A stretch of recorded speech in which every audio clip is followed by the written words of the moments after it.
you know, there's this idea that people have a conscience. And you know what the conscience is. It's this feeling or voice you have in your head just before you do something that you know is stupid, telling you that probably you shouldn't do that stupid thing. You don't have to listen to it, strangely enough. But you go ahead and do it anyways, and then, of course, exactly what the conscience told you was going to happen inevitably happens, so that you feel even stupider about it than you would if it happened by accident. Because you know, I knew this was going to happen, I got a warning it was going to happen, and I went and did it anyways. And the funny thing too is that conscience operates within people, and we really don't understand what the hell that is. So you might say, well, what would happen if you abided by your conscience for 5 years or for 10 years? What sort of position might you be in? What sort of family might you have? What sort of relationship might you be able to forge? And you can be bloody sure that a relationship that's forged on the basis of who you actually are is going to be a lot stronger and more welcome than one that's forged on the basis of who you aren't. Now, of course, that means that the person you're with has to deal with the full force of you in all your ability and your catastrophe, and that's a very, very difficult thing to negotiate. But if you do negotiate it, well, at least you have something, you have somewhere solid to stand, and you have somewhere to live, you have a real life.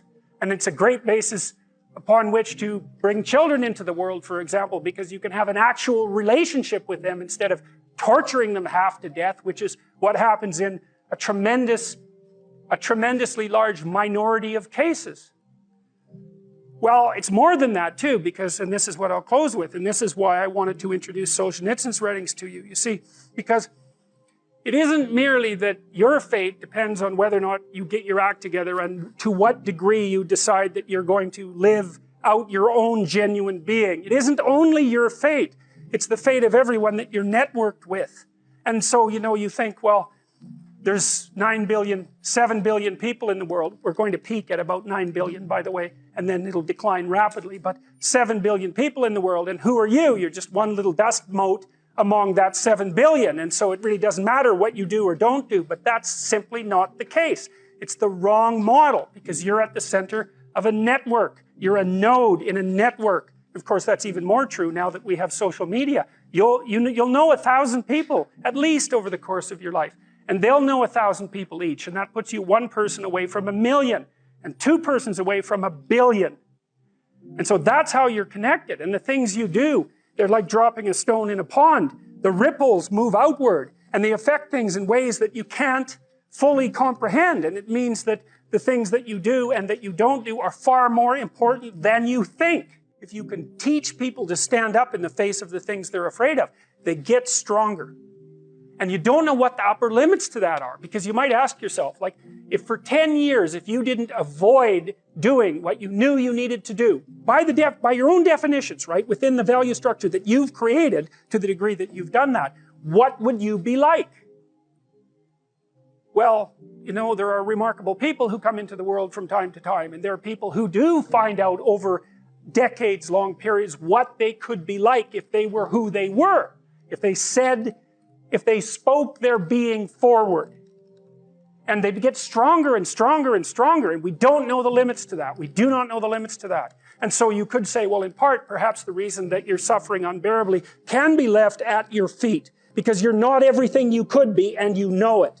And of course, that's a terrible thing to admit, and it's a terrible thing to consider, but there's real promise in it, right? Because it means that perhaps there's another way that you could look at the world, and another way that you could act in the world, so what it would reflect back to you would be much better than what it reflects back to you now.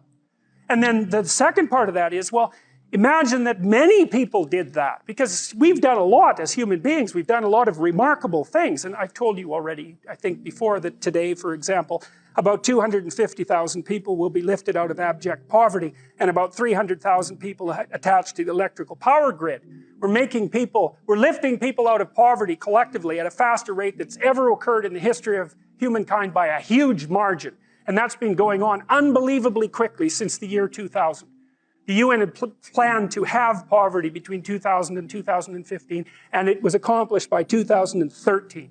So there's inequality developing in many places, and you hear lots of political agitation about that.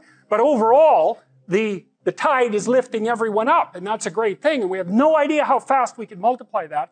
if people got their act together and really aimed at it. Because, you know, my experience is with people that we're probably running at about 51% of our capacity. Something, I mean, you can think about this yourselves. I often ask undergraduates how many hours a day you waste or how many hours a week you waste. And the classic answer is something like 4 to 6 hours a day. You know, inefficient studying, watching things on YouTube that not only do you not want to watch, that you don't even care about, that make you feel horrible about watching after you're done. That's probably 4 hours right there. You know, you think, well, that's 25 hours a week. It's 100 hours a month. That's 2.5 full work weeks. It's half a year of work weeks per year. And if your time is worth $20 an hour, which is a radical underestimate, it's probably more like 50 if you think about it in terms of deferred wages. If you're wasting 20 hours a week, you're wasting $50,000 a year. And you are doing that right now. And it's because you're young, wasting $50,000 a year is a way bigger catastrophe than it would be for me to waste it, because I'm not going to last nearly as long. And so if your life isn't everything it could be, you could ask yourself, well, what would happen if you just stopped wasting the opportunities that are in front of you? You'd be, who knows how much more efficient? 10 times more efficient. 20 times more efficient. That's the Pareto distribution. You have no idea how efficient people get. It's off the charts. Well, and if we all got our act together collectively and stopped making things worse, because that's another thing people do all the time, not only do they not do what they should to make things better, they actively attempt to make things worse because they're spiteful or resentful or arrogant or deceitful or homicidal or genocidal or all of those things all bundled together in an absolutely pathological package. If people stopped really, really trying just to make things worse, we have no idea how much better they would get just because of that. So there's this weird dynamic that's part of the existential system of ideas between human vulnerability, social judgment, both of which are major causes of suffering, and the failure of individuals to adopt the responsibility that they know they should adopt. And so if you act that way, of course, the terror of realizing that is that it actually starts to matter what you do. And you might say, well, that's better than living a meaningless existence. It's better for it to matter. But I mean, if you really asked yourself, would you be so sure if you had the choice? I can live with no responsibility whatsoever. The price I pay is that nothing matters. Or I can reverse it and everything matters. But I have to take the responsibility that's associated with that. It's not so obvious to me that people would take the meaningful path. You know, when you say, well, nihilists suffer dreadfully because there's no meaning in their life and they still suffer. Yeah, but the advantage is they have no responsibility. So that's the payoff, and I actually think that's the motivation. Say, well, I can't help being nihilistic. All my belief systems have collapsed. It's like, yeah, maybe. Maybe you've just allowed them to collapse because it's a hell of a lot easier than acting them out. And the price you pay is some meaningless suffering, but you can always whine about that and people will feel sorry for you, and you have the option of taking the pathway of the martyr, so that's a pretty good deal, all things considered, especially when the alternative is to bear your burden properly and to live forthrightly in the world. Well, what Solzhenitsyn figured out, and so many people in the 20th century, it's not just him, even though he's the best example, is that if you live a pathological life, you pathologize your society. And if enough people do that, then it's hell. Really. Really.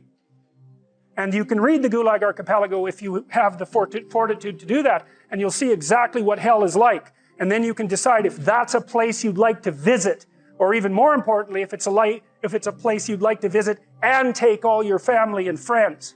Because that's what happened in the 20th century. No, you can't blame inequality on capitalism. In fact, capitalism is pretty good at ameliorating inequality. Like, there's still plenty of inequality in capitalist societies, make no mistake about that. And you can make some claim, although it's a tricky one, that some indices of inequality have increased over the last 20 years. It depends on how you measure it, because it's complicated. Because, you know, even poorer people now have access to, well, let's say iPhones, which have more computational power than the entire system that put the Apollo 11 on the moon, which is, you know, for $600, which isn't a bad bargain. So it's not that easy. It's not that easy to do those economic calculations. But one of the things you can say about capitalism and about private property and about the idea that people have a right to what they earn and a right to what they own is that it's pretty damn good at generating wealth.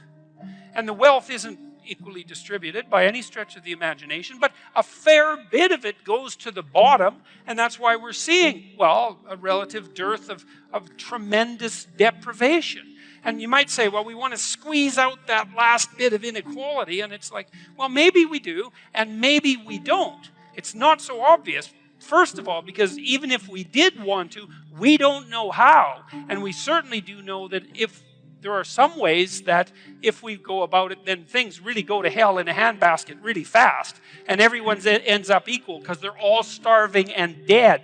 You end up in a situation like Venezuela. Not that they're all starving and dead, but the average Venezuelan lost 17 pounds in the last year. And that wasn't from voluntary diet, right? And that's a very rich country. And so we do know that there are ways of ameliorating inequality that just don't work. And so it's a dangerous thing to mess with because we don't understand it. Now, that doesn't mean we shouldn't try to understand it. And that also doesn't mean that the left doesn't have a point. If your society becomes too unequal and too many people stack up at the bottom and they don't have an opportunity to move forward, that seems like it's bad for everyone. And so we could agree on that. And we could try to set up our hierarchies so that they're not too brutal for the people who end up at the bottom, right? That would be nice if we could be sensible and figure out how to do that. But I think we're not doing that bad a job of figuring out how to do it. We build infrastructure that everybody can use. We have universal education systems and so on. And they're not perfect, but they're far from catastrophic. And they're a hell of a lot better than they were 100 years ago.